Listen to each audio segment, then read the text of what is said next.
Furio Giunta's exit is often filed away as a quiet footnote. An Italian import who arrived, did the work with unnerving efficiency, developed feelings he was not permitted to have, and then disappeared. That summary is convenient, and like most conveniences in this universe, it is also a lie by omission. The disappearance is not merely narrative housekeeping, it is a decision that exposes the series' masculine code as both brittle and theatrical. In a world where men confuse impulse with destiny and violence with identity, the man who chooses absence over spectacle commits the most disruptive act available. While nearly everyone else either succumbs to appetite or is destroyed by it, Furio resists the customary script. He does not betray Tony, does not consummate the attraction to Carmela, does not deliver a grand explanation designed to preserve his pride. He simply vanishes, and the quietness is precisely the point. There is no performance, no catharsis, no closure packaged for the audience like a consolation prize. This matters sociologically because the series relentlessly depicts hypermasculinity not as a natural trait, but as a social contract, enforced by humiliation, domination, and the ever-present threat of violence. The New Jersey crew's masculinity is particularly needy. It must be announced, repeated, and defended at all times, often by men whose bodies, habits, and emotional literacy suggest they are losing a long war against their own appetites. Furio arrives from the Neapolitan Camorra context, arguably even more rigid and patriarchal than Tony's suburban empire, yet he operates in America as both insider and outsider.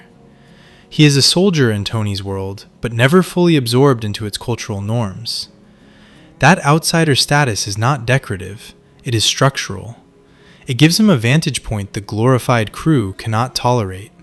He can see the organization for what it is, and he does not need to pretend it is something grander to justify staying.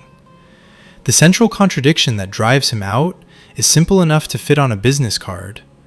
Loyalty requires proximity, desire requires distance, and the boss's wife is the one person who cannot be either. The rule is not merely moral, it is logistical. A man who yearns for Carmela while remaining loyal to Tony cannot keep operating in an environment where every meal, every visit to the house, every errand performed for the family doubles as temptation and potential death sentence. This is not a noble renunciation of crime. It is a refusal to keep living inside an impossible bind. The show itself underscores his competence early and with deliberate cruelty toward Tony's crew. In Naples, Furio is introduced as the real thing, an authentic mafioso, not a suburban cosplayer with an expense account.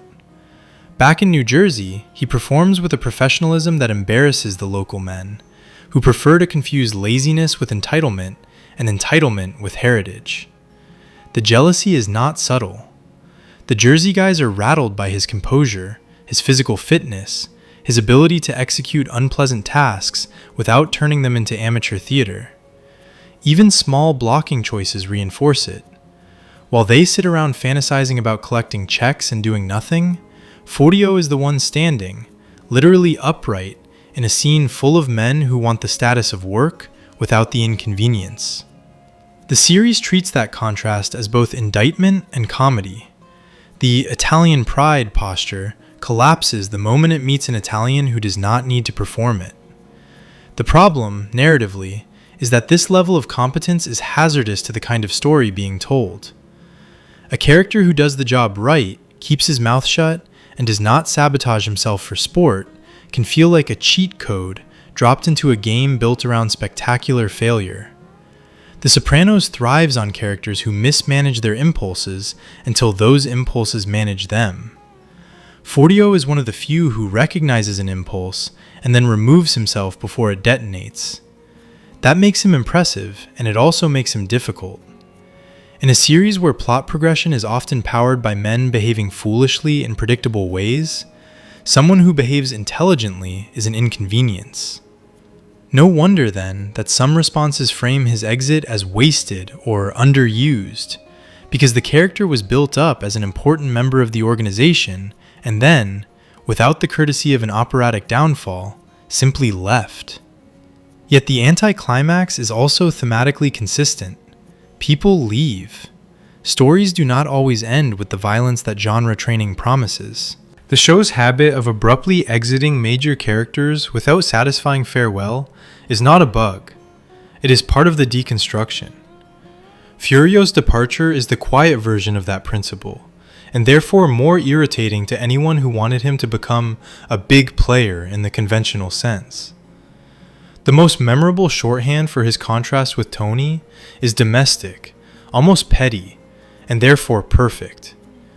Furio cooking a real meal, pairing it with wine, setting a place with intention, while Tony microwaves baked ziti and drinks milk, eating with the impatience of a man offended by his own hunger. This is not culinary snobbery, it is character exposition. Furio's ritual suggests craft, self-respect, and a relationship to pleasure that is not purely compulsive. Tony's meal suggests entitlement and infantilization. The boss who demands discipline from everyone else cannot be bothered to plate his own dinner. The scene is funny because it is humiliating, and it is humiliating because it is accurate. The series uses food as a cultural symbol constantly. Here it uses food as a moral register. Furio's capacity for care, toward a meal, toward solitude, toward the routines of living, stands in silent contrast to a crew that treats every moment as either a transaction or a grievance. That contrast bleeds into the masculinity question. Furio is introduced as someone the Jersey men envy, not just because he is tough, but because he has a kind of internal coherence they lack. He can be warm and convivial, then switch to ruthless enforcement without melodrama. He performs violence as work, not as identity. That is why his later romantic yearning lands as more than a soap opera diversion. It reveals that even a consummate professional can be destabilized by intimacy in a culture that demands emotional deadness as proof of strength. And once he begins to feel tempted to act unprofessionally, he does the one thing that almost no one else in the series can do. He removes himself before he does something irreparable. The pragmatic reading of the exit is therefore blunt. The boss's wife is forbidden. Everyone knows it. Even approaching the line is suicidal. Furio not only approaches it, he teeters on a moment of lethal possibility, nearly turning Tony's death into an accident. After that, the situation is no longer merely uncomfortable, it is actively untenable. In a world where men are killed for perceived slights, remaining close to Tony while harboring desire for Carmela is not romance, it is a death wish. Leaving is survival. That survival instinct also intersects with the geopolitical reality the show hints at. Tony's threats about tracking Furio down are more bluster than plan. The New Jersey crew has limited influence over the Camorra, and Furio is depicted as a prize soldier for an Italian boss who would have reason to welcome him back. The idea that Tony could casually reach across the Atlantic and handle it is the kind of fantasy the show regularly punctures. The same fantasy that allows Tony to idealize Italy while behaving like an awkward tourist the moment he lands. If Furio returns to Naples, he returns to a structure that dwarfs Tony's little operation in reach, ritual, and ruthlessness. The best case for Tony's vengeance is that he can soothe his ego by making threats. The worst case is that he convinces himself those threats mean something. That framing matters for Carmela's role. Her confession that she had feelings for Furio, delivered in the heat of a marital war, is often read as a reckless endangerment of the man she supposedly cared about. But the confession functions less as romance than as retaliation. Tony has spent years converting infidelity into entitlement. Carmela, cornered and furious, counters his physical affairs with an emotional one. Because if he insists on humiliating her, she will return the humiliation with interest. She is not a passive bystander in the moral collapse. She is a participant who knows exactly where to place the blade. Whether Furio is truly in danger because of this confession is another matter. There is a credible argument that he is not. The Italian side would likely treat Tony's outrage as a joke, and Tony himself often performs rage more than he enacts it, especially when he lacks leverage. Still, the confession exposes Carmela's own capacity for cruelty under pressure, and it underscores the series' larger point. Intimacy inside this ecosystem is weaponized, and the price is paid by whoever stands closest to the blast. The romantic fantasy around Furio and Carmela also invites the inevitable question of, would it have worked? Which is the kind of question the show encourages only so it can answer with a dry laugh. Furio is presented as sensitive and better than the Jersey men in certain ways, and that is precisely why he becomes a vessel for projection. Yet he is still a gangster. The show's critique is not that these men lack refinement, it is that their profession corrodes everything it touches. There is little reason to believe Furio would be uniquely faithful or uniquely egalitarian in the long run. His old-school Italian masculinity could easily marginalize Carmela in ways that feel different but not necessarily kinder. The grass is greener dynamic is not a minor character flaw. It is a survival fantasy for a woman who has traded moral integrity for material security. Even if Furio offered intimacy, it is hard to imagine Carmela willingly abandoning the life, unless forced by external catastrophe, prison, exposure, a collapse she cannot renovate her way out of. The materialism is not incidental. It is a foundation. The series makes that point repeatedly with grim humor. Money hidden in household places, flashy gifts as apologies, luxury presented as virtue. Furio's exit, then, is not simply his story. It is a referendum on how little room this world has for real feeling that does not immediately become leverage. The Italy arc sharpened this tension by exposing Tony's own confusion about identity. The trip plays as high comedy. Men who constantly declare themselves the embodiment of Italian pride arrive in Italy and cannot relate to anything they see. Tony projects fantasies onto a powerful woman and is maneuvered into a deal that serves Italian interests while flattering his ego. Paulie drifts through the country like a sulking adolescent, unable to connect with locals and furious that his homeland does not treat him like royalty. Christopher, numbed by addiction, misses the supposed cultural pilgrimage almost entirely. Even the famous attempts at performative sophistication read as cringe.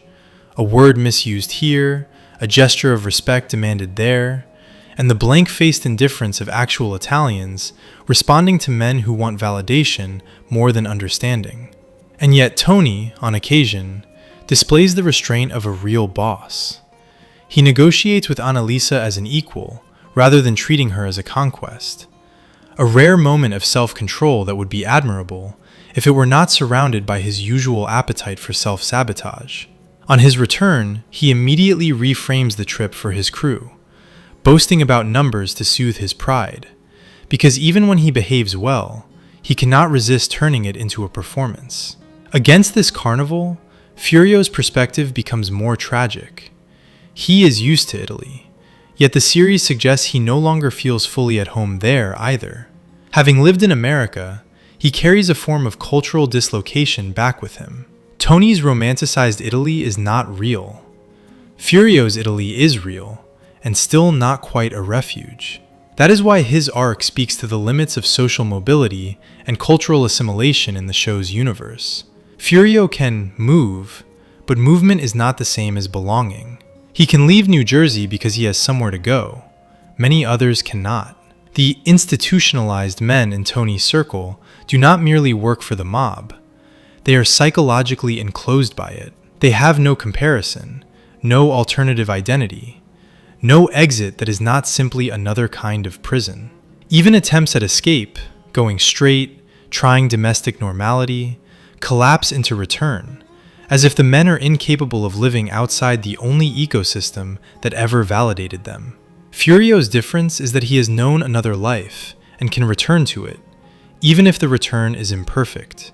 That is why his leaving reads as both subversive and inevitable. Subversive because he refuses the masculine script of dominance. Inevitable because his outsider status makes any other choice suicidal. The question of whether Furio would have been untouchable during the later war with New York reveals another layer of the show's realism. On one hand, Italy is far from New York City, and mob wars tend to treat soldiers as expendable. If Furio were caught in crossfire while Tony was the objective, a New York family might not lose sleep, and the grim bureaucracies of restitution and ritual would proceed. On the other hand, the series reminds viewers that the Italian organizations are not sentimental and not distant in practical terms.